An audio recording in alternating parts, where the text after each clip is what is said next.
आगामी विधानसभा निवडणुकीत उमेदवार पाडायचे की लढवायचे याचा निर्णय घेण्यासाठी मराठा आरक्षण आंदोलक मनोज जरांगे पाटील यांची अंतरवाली सराटीत निर्णायक बैठक पार पडली। यातच जरांगेंनी 3 मोठ्या घोषणा केल्या आहेत। तसंच विधानसभा निवडणुकीचा प्लॅनही जाहीर केलाय। लोकसभेला जरांगे फॅक्टरचा महायुतीला मोठा फटका बसला। आता विधानसभेला जरांगेंनी थेट निवडणुकीच्या रिंगणात उतरण्याची घोषणा केली आहे। जरांगेंनी 3 महत्त्वाचे मुद्दे मांडलेत आणि 3 मुद्द्यांना केंद्रस्थानी ठेवूनच जरांगे निवडणूक लढवणार आहेत। हे महत्त्वाचे 3 मुद्दे नेमके कोणते हे आपण या व्हिडिओतून पाहू। नमस्कार, मी Madhuri Kumkar, for the people news मध्ये आपलं स्वागत। व्हिडिओला सुरुवात करण्यापूर्वी आपण चॅनलला सबस्क्राइब करा, लाईक व फॉलो करा। मराठा आरक्षण आंदोलक मनोज जरांगे पाटील यांनी मराठा समाजाला आरक्षण मिळावं यासाठी मोठा लढा उभारला। त्यांच्या आंदोलनानंतर सरकारनं मराठा समाजासाठी स्वतंत्र आरक्षणाला मंजुरी दिली। मात्र मनोज जरांगे पाटील आम्हाला ओबीसी मधूनच आरक्षण पाहिजे या मागणीवर अजूनही ठाम आहेत। दुसरीकडे मनोज जरांगे पाटील यांच्या या मागणीला जोरदार विरोध होतोय। आचारसंहिता लागू होण्यापूर्वी मराठा आरक्षणाचा निर्णय होईल अशी अपेक्षा होती। मात्र निवडणूक आयोगाने निवडणूक कार्यक्रमाची घोषणा केली आणि आचारसंहिता सुरू झाली। या पार्श्वभूमीवर मनोज जरांगे पाटील यांनी अंतरवाली सराटीमध्ये महत्त्वाची बैठक बोलावली होती। या बैठकीत त्यांनी विधानसभा निवडणुकीचा प्लॅन जाहीर केलाय। मराठवाड्यातील बऱ्याच मतदारसंघांमध्ये मराठा समाजाचे मतदान हे 1 लाखांच्या पुढे आहे। इतकं मताधिक्य तोडणं कोणालाच अशक्य नाही, पण काही मतदारसंघात अन्य समीकरणं महत्त्वाची आहेत असं जरांगे पाटील म्हणालेत। जरांगेंनी मांडलेला पहिला मुद्दा म्हणजे जिथं मराठा उमेदवार निवडून येण्याची पक्की खात्री असेल तिथे उमेदवार उभा करायचा। दुसरा मुद्दा म्हणजे एससी किंवा एसटी साठी आरक्षित असलेल्या जागांवर आपण आपले उमेदवार द्यायचे नाहीत, तिकडे जो आपल्या विचाराचा असेल त्याला निवडून आणायचं।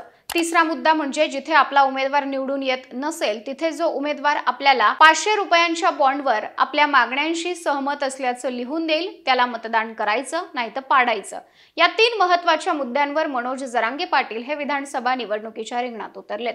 कोणत्या मतदारसंघात आपण खात्रीने जिंकू शकतो त्यांची यादी मी तयार करायला घेतो, तिथे आपण उमेदवार द्यायचे, इच्छुकांकडून फॉर्म भरून घ्यायचे। एका जातीच्या जोरावर सीट निवडून येत नाही ही गोष्ट लक्षात ठेवा। मी समीकरण जुळवण्याचा प्रयत्न करत आहे, ते जुळलं नाही तर मग अवघड आहे। तुम्ही अर्ज भरा, कोणाचे अर्ज माघारी घ्यायचे ते आपण नंतर ठरवू। अर्ज माघारी घेतला तर काही नुकसान होत नाही, अनामत रक्कम परत मिळते असंही जरांगेंनी म्हटलंय।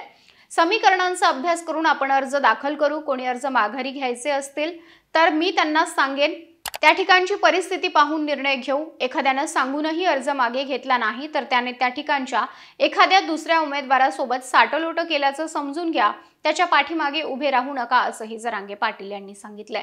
मनोज जरांगे जे उमेदवार रिंगणात उतरवणार आहेत ते अपक्ष म्हणून असतील। दरम्यान जरांगे यांनी ही भूमिका जाहीर करण्याआधी वकील, राजकीय अभ्यासकांसोबत बातचीत केली आहे। त्यांनी 19 ऑक्टोबरच्या रात्री मुस्लिम धर्मगुरूंची भेट घेत सध्याच्या राजकीय परिस्थितीवर चर्चा केली आहे। मुस्लिम धर्मगुरूंनी 2 ते 3 दिवसांचा वेळ मागितलाय, त्यानंतर ते आपली भूमिका जरांगेंना सांगणार आहेत।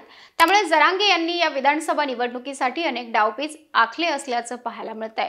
मनोज जरांगे यांची भूमिका लढायचं की पाडायचं ही महत्त्वाच्या मुद्द्यांद्वारे स्पष्ट झाली आहे। आता जरांगे पाटील हे मराठवाड्यात आपली पूर्ण ताकद लावतील। मराठवाड्यात 46 विधानसभा मतदारसंघ आहेत, यातील 26 मतदारसंघांचं नेतृत्व हे मराठा नेत्यांच्या हाती आहे। त्यामुळे या नेत्यांच्या मतदारसंघात मराठा मतपेढी अधिक प्रभावी ठरू शकते। मराठा मतपेढीला मुस्लिम आणि दलित मतपेढीची साथ मिळाल्याचं लोकसभा निवडणुकीत दिसून आलं होतं।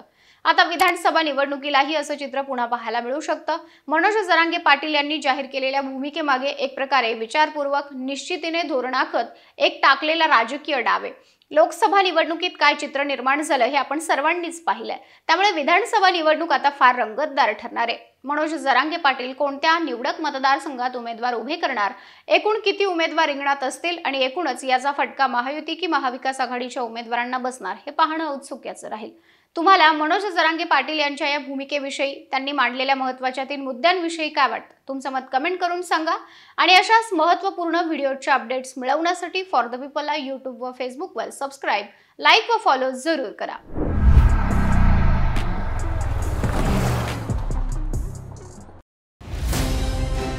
भारत दुनिया का सबसे बड़ा लोकतंत्र और एनएलसी भारत देश का सबसे बड़ा गैर राजनीतिक मंच।